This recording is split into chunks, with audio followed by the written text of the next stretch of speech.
اسلام سے قبل کا دور جسے دور جہالت کہا جاتا ہے، عرب کی تاریخ کا ایک ایسا زمانہ تھا جس میں لوگ راہ حق سے بھٹک چکے تھے۔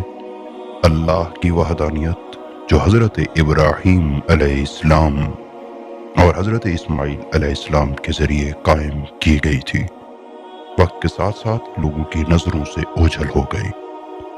خانہ کعبہ جو کبھی توحید کا مرکز تھا، وقت گزرنے کے ساتھ ساتھ شرک اور بت پرستی کا ایک گڑھ بن گیا تھا۔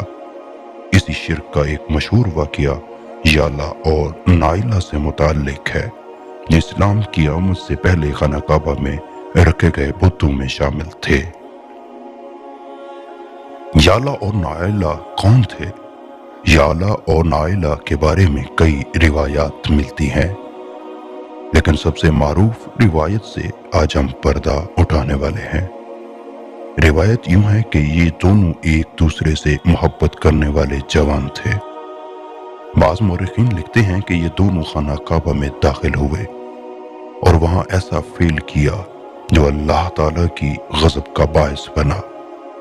کعبہ جیسی مقدس جگہ کی بے حرمتی کی وجہ سے اللہ نے ان دونوں کو پتھر کا بنا دیا۔ ان کے جسم وہیں منجمد ہو گئے اور پھر ان کے جسم بتوں کی شکل میں کعبہ میں رکھ دیے گئے۔ قریش اور دیگر قبائل نے بعد میں ان بتوں کو خاص مقام دے دیا۔ لوگوں نے ان کی پوجا شروع کر دی اور یہ مان لیا کہ یالا اور نائلہ نیک اور مقدس ہستیاں تھیں۔ ان کے سامنے دعا کی جاتی، منتیں مانی جاتی اور طواف کے دوران ان کے بتوں کو چھوا جاتا۔ عرب میں بت پرستی کا باقاعدہ آغاز عمرو بن لہی کے ذریعے ہوا۔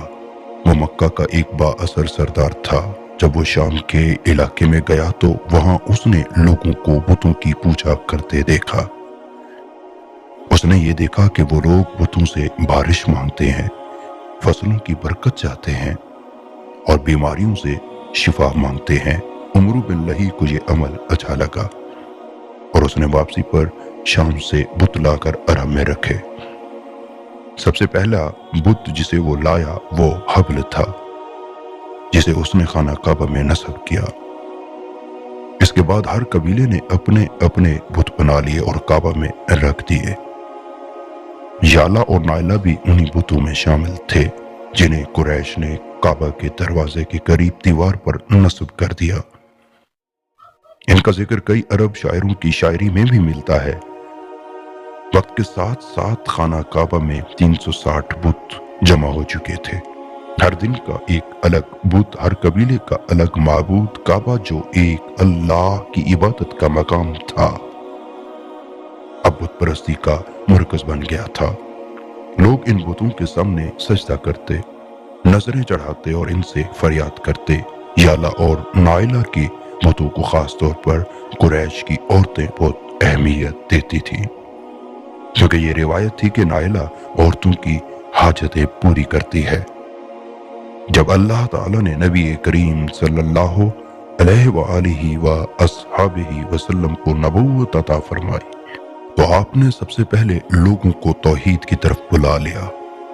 آپ نے کہا کہ صرف ایک ہی اللہ کی عبادت کی جائے، نہ کسی بت کی، نہ کسی شخص کی، نہ کسی وسیلے کی۔ آپ کی تعلیمات سے قریش کو سخت تکلیف ہوئی، کیونکہ ان کا معاشی اور معاشرتی نظام ان بتوں سے جڑا ہوا تھا۔ سال تک مکہ میں آپ صلی اللہ علیہ وآلہ وسلم نے صرف توحید کا ہی تو پیغام دیا، ان بتوں کی مخالفت کی جن میں یالا اور نائلہ بھی شامل تھے۔ آپ نے فرمایا کہ یہ سب جھوٹے معبود ہیں، ان میں کوئی طاقت نہیں۔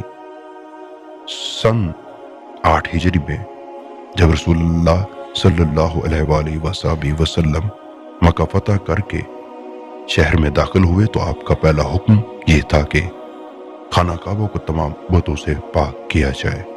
آپ نے اپنی چھڑی سے ایک ایک کر کے بتوں کو توڑا۔ یالا اور نائلہ کے بت بھی اس دن ٹوٹ ہی گئے۔ آپ صلی اللہ علیہ وآلہ وصحبہ وسلم نے سورہ بنی اسرائیل کی یہ آیت پڑھتے جاتے، جاء الحق و زہق الباطل،